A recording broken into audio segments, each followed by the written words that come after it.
Good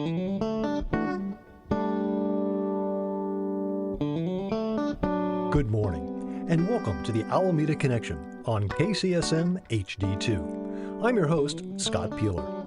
Each and every Sunday morning on the Alameda Connection, it's my privilege to share with you the best that the Bay Area's Island City has to offer.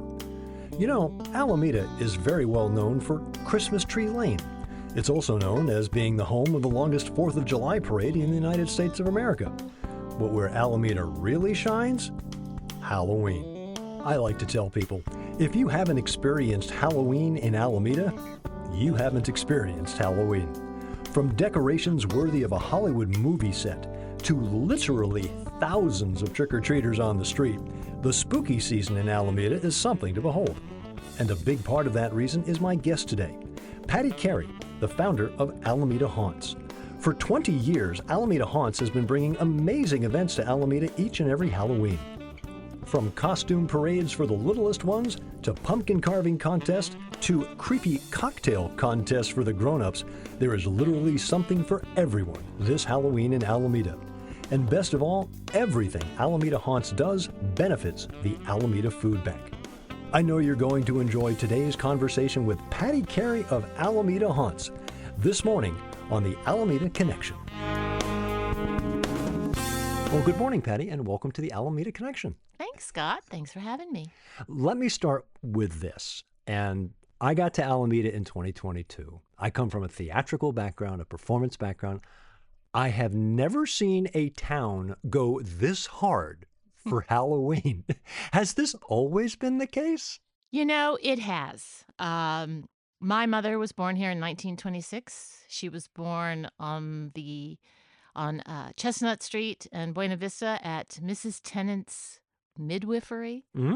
I was born in the 60s. I won't say what year, but as a child, so way back when, yes, Halloween has always been a part of the Alameda scene.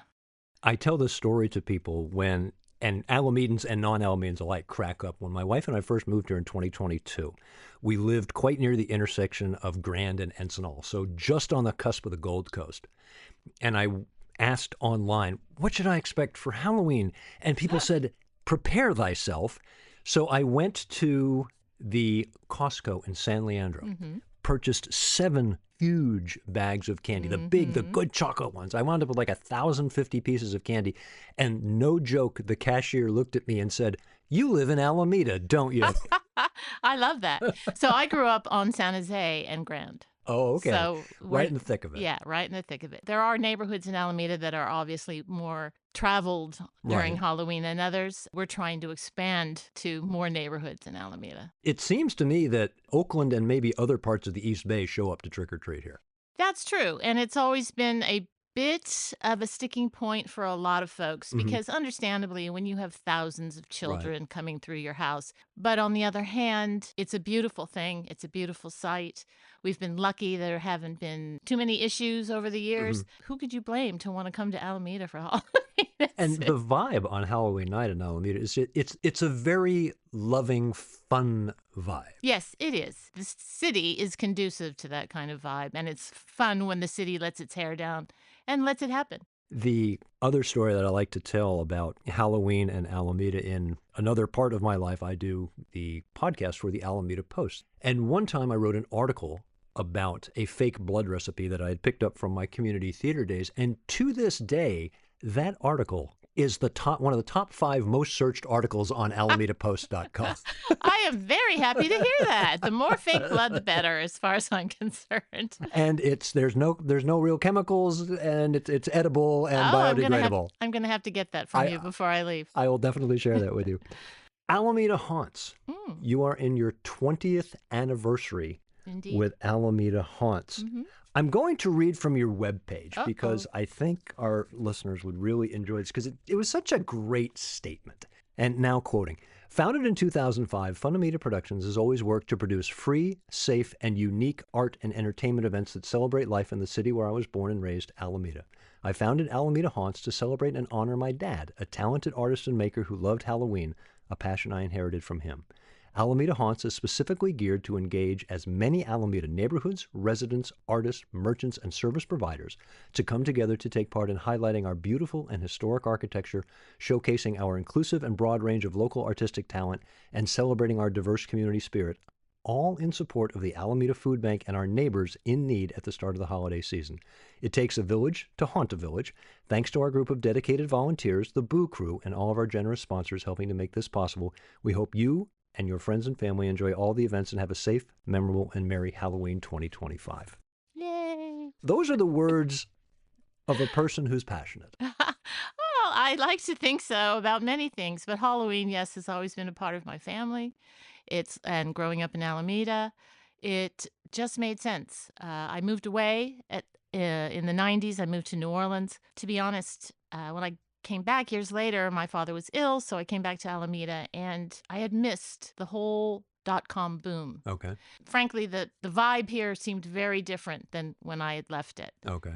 And that particular Halloween, for whatever reason, I went around, and it was a slow Halloween. Halloween itself has had its ins and outs Sure. with, popularity and such. And having come from New Orleans, I was Right. like, what is going on here? Where's everybody? Anyway, so that was the timing of when this all got started. Yeah. What was it about your dad? You said your dad was an inspiration. He was a little trickster. He liked the trick part of Halloween. It was old school. This is, in the 60s and 70s, and he built everything. He was one of those with the Dracula popping out of the coffin and the ghost flying across the yard on the, the clothesline and all that stuff. He just loved to hear the kids scream. So that was instilled in me at a very young age. Lives on to this day, by the way. He was a very talented artist. He was a carver and a painter. Okay. What was his work? What was his occupation? He was a government worker. Ah, okay. So yes, he was a civilian. Started at the Naval Air Station, but then he worked in San Francisco. Okay. Presidio? The Presidio. He countered that with his mischievous artistic hijinks, if you will. That is delightful. Let's talk a little bit about the house decorating contest. It seems like you're coming into a place where people are already having a nice little contest, and you're just adding on top of it. What's involved in the contest? 25 years ago, there was a lull. I grew up remembering some of the houses that were decorated back when I was a child. They were simple, but they were very effective. Mm-hmm. There's a particular house on the corner of Peru and Dayton that I remember to this day. I probably was 8 years old. And it was a very simple witch stirring a cauldron with a purple light and smoke coming out of it. Now, back then, it was probably dry ice, right? So, but that has stuck with me. The contest, as you say, it pretty much runs itself because, yes, we have lots of Halloween enthusiasts in town, and we have lots and lots of talented people who just take such pride in doing their houses for Halloween. I wouldn't say it's an easy effort, but it does sort of run itself. I can tell you right now, it's early, and we already have 10 entries into the contest this early on. So, yeah. How long has the contest been going on? It was conceived in 2005. We've had 10 contests over the last 20 years. And how many entrants do you usually wind up with? Well, interestingly, during COVID, we had the most, as you can imagine. People wanted something to do. People needed a distraction, and they went to town. Let me tell you, it was fantastic. We had 35 houses. Okay. Now, it's a challenge for us because getting judges to get to 35 houses. Oh, sure. We're hoping we have at least as much that year. If we go over, we're going to have to rethink how the judging portion. And it's all in good fun. The judging, right? It's just hopefully everyone takes it as it's meant, which is just a friendly sort of camaraderie. Sure. Yeah, more than a contest. And that's an interesting thing I've noticed about Halloween in Alameda is that it leans spooky rather than scary. It seems more of a fun. Oh, over the years, I can tell you there's been some fright houses here that have been eye-popping. Really? Oh, what an appropriate term. No, we run the gamut here. I would say we've had our share of really clever, right, but very scary houses. I would say from G to R. Okay. So yeah, we get them all. And I imagine one thing that must contribute to is we've got a fair number of people in the entertainment industry in and Indeed. around here. Right. Pixar did a lot for the contest, let me tell you. Yeah. The artsy techies, they are some of our most staunch haunters. That's fantastic. Now you're selling maps Oh, to. yes, that's a big part of the process. Now, this is also a bit of a bone of contention sometimes Okay. because this is all an homage to my father, and he was very old school. We do sell the map. Once the deadline for the contest passes, we compile the map, so we have to rush and get it out Right. before the few days before Halloween. Usually comes out 2 to 3 days before Halloween. We only print the map. We do not offer the map digitally, Okay. and that drives people nuts. And I understand. The main reason for that is that I don't want putting people's addresses Sure. out so readily available on the internet. It's Right. just not something I feel comfortable with. We have had in the past some thefts. Mm-hmm.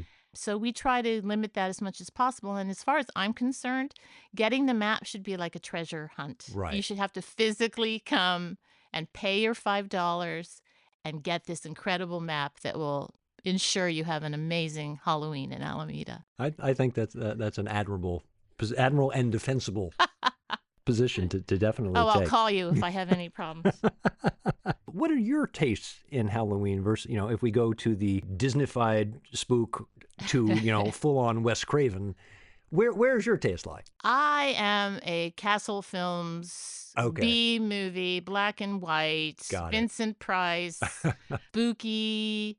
The wind has a lot to do with the Right. films I like. Zombies every now and again. You can throw in a zombie, but I do not like slasher films. I enjoy the classics. I mean, Halloween, you can't, that's Right. fantastic.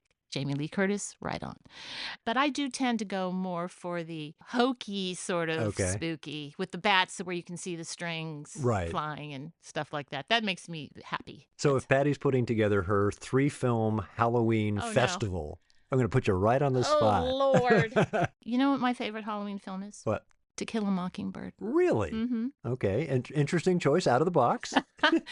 I don't know if you remember, but the climactic scene when the children are accosted, it's Halloween night. Oh, that's right. And the whole character of Boo Radley is basically the boogeyman.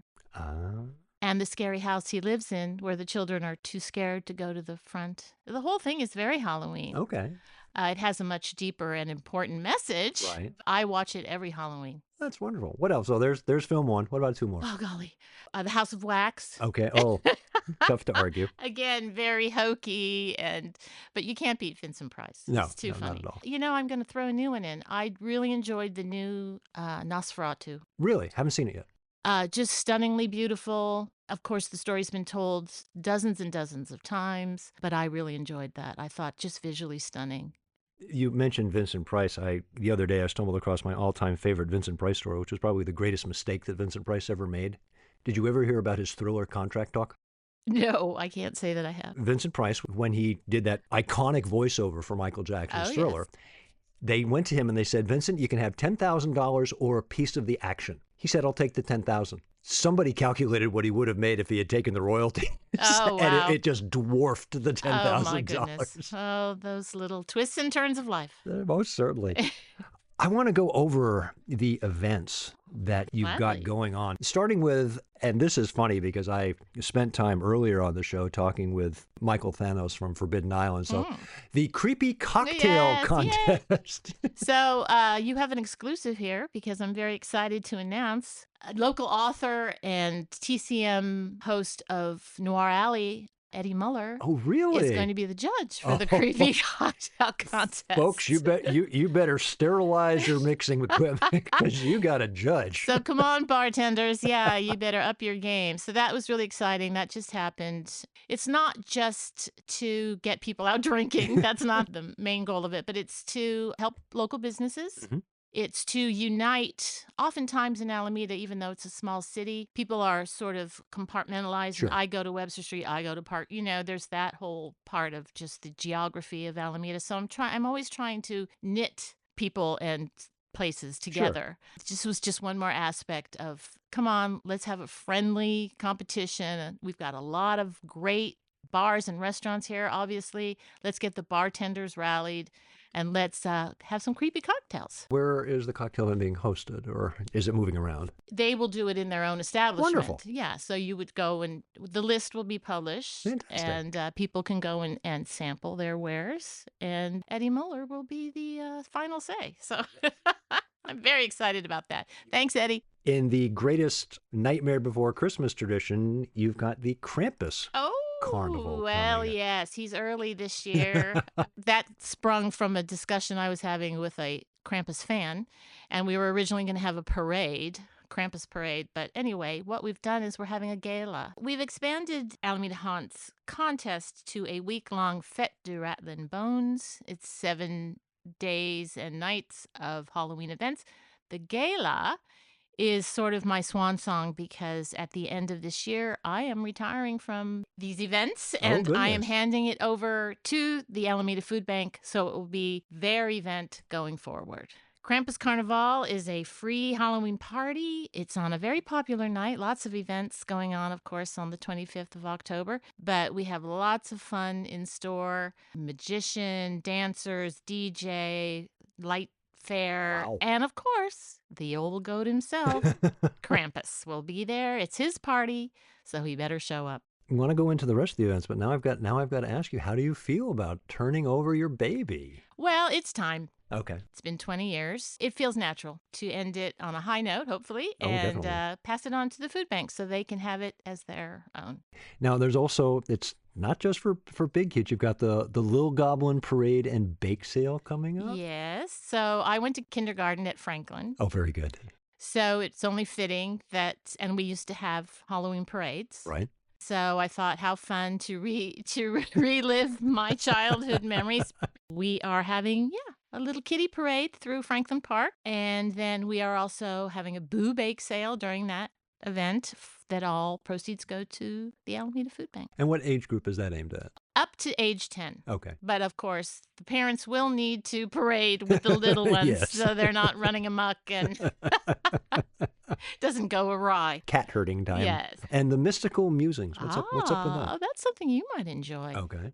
I'm a storyteller. I'm Irish. Halloween is an Irish tradition. I don't know if you know that. Samhain. Mm-hmm. But I thought how lovely to get an intimate group together and to sit around and tell stories. Now, they can be real. They can be imagined. You can read a poem, your favorite spooky poem. Just hoping that people get back into the old tradition of sitting around in a circle and telling stories. And that is a beautiful thing. It is amazing when you talk about telling stories. Years ago, and switching holidays to Christmas, years ago I directed a radio theater production of Christmas Carol. Oh, nice. And it was in front of a group of 400 people. Mm. And actually, I've had the same reaction when I directed War of the Worlds. We're going to talk about that in a minute. Okay. But children up to seniors watching people reading scripts, and they're engrossed. They're absolutely entranced. There's something very primal about the storytelling art. Exactly. And we don't do enough of it. We don't look each other in the eye anymore enough. Is another thing. Isn't this just a side note? So yeah, it's a tradition that needs to continue on. And you've also got a pumpkin carving contest? Again. Okay. This, again, a friendly contest. We have 13 pumpkins, so we'll have 13 carvers. Uh-huh. It's a magic number. And just have fun, have some music on, you get a free pumpkin and free carving tools. And at the end, again, we have Wes and Jess from Studio 23, who are the judges, and they'll come around and give folks a pat on the back, and then you get to take your pumpkin home with you. So it's an old-fashioned sort of community fun event. And finally, among these great events, we have pub quiz nights going on at a couple of our local establishments. Yes, so Kirkland Melton III is our local pub quiz master, and he goes from bar to bar and does his pub quizzes. So he was kind enough to take on, he doesn't normally like to do theme nights, but for us, he's doing the Spirits of the Past. He's doing 2 nights. So that's one at the fireside and one at the clubhouse during that week. So then everything will accumulate to the nights of judging. That's the Wednesday and Thursday before Halloween. So the judges will go out, see all the houses. All the folks who have entered the contest know to have their houses up and fully operational on those 2 nights.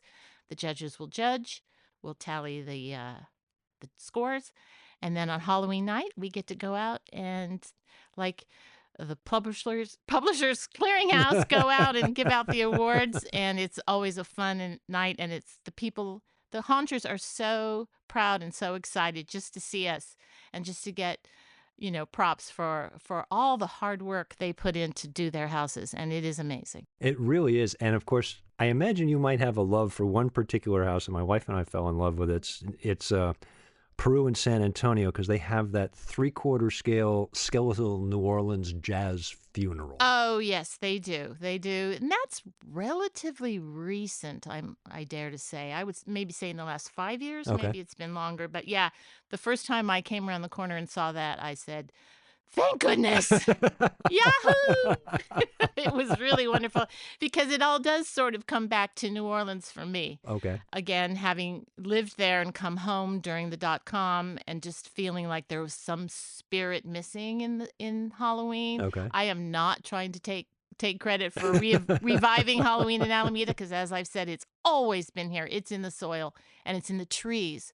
Really, that's another big part Really? of why Halloween is so fabulous in Alameda, because we have the most amazing trees. Talk about that. What does the tree bring to the atmosphere? Well, a spooky tree is is a cool thing, and on a night where the wind is slightly blowing, it's so atmospheric, and the trees are gorgeous old trees, big trees.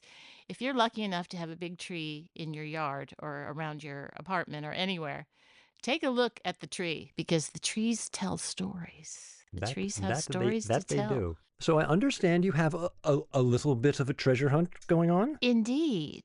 It's in the true Halloween spirit. There are treats hidden around town in the form of our Alameda Haunts logo sticker. Now, the stickers are not affixed to anything. They're just simply put on with Scotch tape so you can remove it and look at the back, and you could win a gift card from Calafia Taqueria Ooh. or the cinema, Alameda Cinema. Lots of fun gift cards that are waiting out there just to be found. And folks, the stickers, it's the Alameda Haunts logo, which is essentially a skull above sort of an Addams Family looking haunted house. So keep an eye out. They're only about, 2.5 inches tall? Yeah, So I'd say that. keep an eye out. They're black and white. You Yeah. might get something kind of cool. Prizes can be had. And I think one thing that really helps with Halloween on Alameda, and I have said this on the show before, that Alameda is the friendliest place I've ever lived. People are incredibly friendly. And so I think that lends to the air because the vibe, like I said, on Halloween night, it's friendly. People are happy to see you. Sure, sure. Oh, yes. It's Halloween in and of itself is a celebration of coming together. Right. It's had a bad rap over the years. Some people say it's Satan's birthday, Right. which is just ridiculous. But, that's what happens. It is the end of harvest. Mhm. It's supposed to symbolize we're having one last celebration before we batten the hatches and winter comes. Right. It's ancient. It's a celebration. It's scary only because it's morphed into a Hollywood version of Right. what Halloween is. But basically, it's the celebration of the community coming together at the end of harvest. You're coming into retirement from this, but what does Patti Cary do when she's not doing this? Let's talk, because you've got a film in your back pocket. I do. So when Alameda Haunts is not taking up your time, what do you do? I'm retiring. I've had several projects over the years under the guise of Funameda Productions. I ran and produced a improv group called the Alamaniacs back Okay. in the day. So I've been dabbling in all kinds of arts and entertainment events. When I retire, I will be spending my time. I've got one last script to tidy up, Okay. and then I'm calling it a day. Spending a lot of time in Ireland. That's what we plan to do. What region? I've enjoyed going to Ireland myself. Where are you headed? Well, we have a little place in the south of Ireland in Wexford County, Oh, wonderful. and so my goal is to spend more time there. I have a cousin who is a retired Dublin police officer.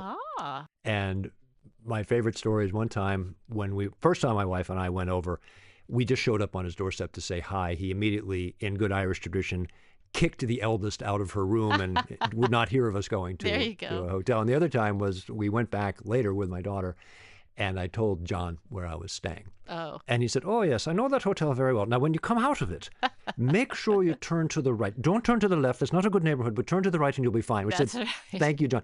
And another story I adore telling is just about the Irish and the camaraderie that we talk about, is he was driving us around, took a phone call. Well, his wife took a phone call. So Okay. John was driving, and my daughter, my wife, and I are in the back seat. And we hear from Mary, says, oh, Father Timothy, oh, it's so nice to hear from you. Oh, no, we couldn't possibly have dinner with you tonight because, we have family come home from America. There you go. My wife and I are in the back sobbing. It's true. It's true. It's a magical place. It still is. I look forward to more time there. A couple more questions before we head out. What do you like to see in your Halloween goodie bag? Chocolate, of course. That's a no-brainer. I like to see something unusual. So I Okay. like people to, if people are handing things out and more, you try to get away from so much candy. I'll tell you a funny story. Okay.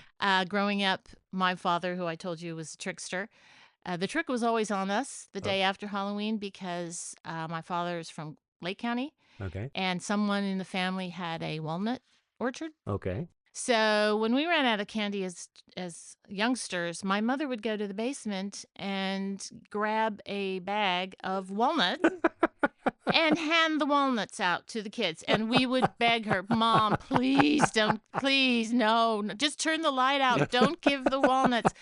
And of course, the next day, our lawn was littered with walnuts. So I can't tell you what I want in my goodie bags per se, but I can tell you what I don't want. No a walnut. walnuts. No, thank you. I have a feeling there's probably a family of squirrels going, there was back in the day, there was this house. What happened? And then I have to ask you, on the cusp of your retirement from Alameda Haunts, what kept you at it for 20 years? Love of Halloween. I love my town. I love Halloween. I love what it does, what it brings out in people. I love the joy on the children's faces.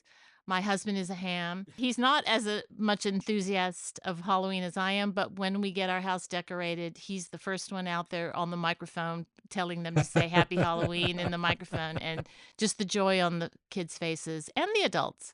Everyone lets their hair down a little bit on Halloween, and that's a good thing.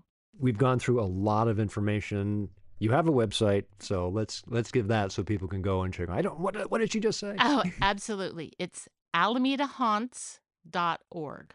.org. Mm-hmm. All right. Yeah. Patti Cary from Alameda Haunts, this has been an absolute delight. And you and I, when this interview is over, we have two things to talk about. We need to talk about War of the Worlds. Okay. Great. And I have a blood recipe to get to you. Oh, that's right. And I need to say, please do come to Krampus Carnival. It's going to be a hoot. Thank you so much. Okay. Bye-bye. Bye, Scott. Thanks again to Patti Cary of Alameda Haunts for spending time with us this morning on the Alameda Connection.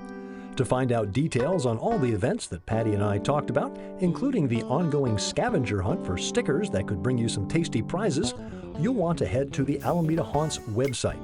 That's alamedahaunts.org. Once again, AlamedaHaunts.org. Coming up next Sunday on the Alameda Connection, I hope you'll join me for a conversation with Adam Gillett, the founder and publisher of the Alameda Post. In a world where newspapers, magazines, and radio and television stations are forever being consolidated by national conglomerates, local news is something of a dying breed, which led Adam to found the Alameda Post. Originally Alameda's only online news source, it is now Alameda's only local news source, period. We'll talk about the importance of local news coverage, the challenges and rewards of providing news on a daily basis, and because this is the Alameda Connection, we'll find out where to get something good to eat. That's coming up next Sunday on the Alameda Connection. Don't forget, coming up Saturday, November 1st at the Alameda Theater and Cineplex, it's the special showing of the KCSM 60th Anniversary documentary film. It all starts at 2 p.m. on Saturday, November 1st. You get a screening of the movie, followed by a question and answer session with the producers, then a reception at the California Historical Radio Society, along with a tour of the museum. To get your tickets, head to chrsradio.org/KCSMDoc. That's /KCSMDOC.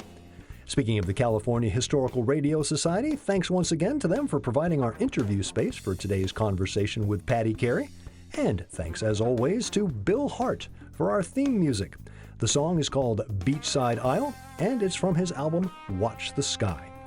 I'm Scott Piehler. I'll catch you next week on the Alameda Connection right here on KCSM HD2.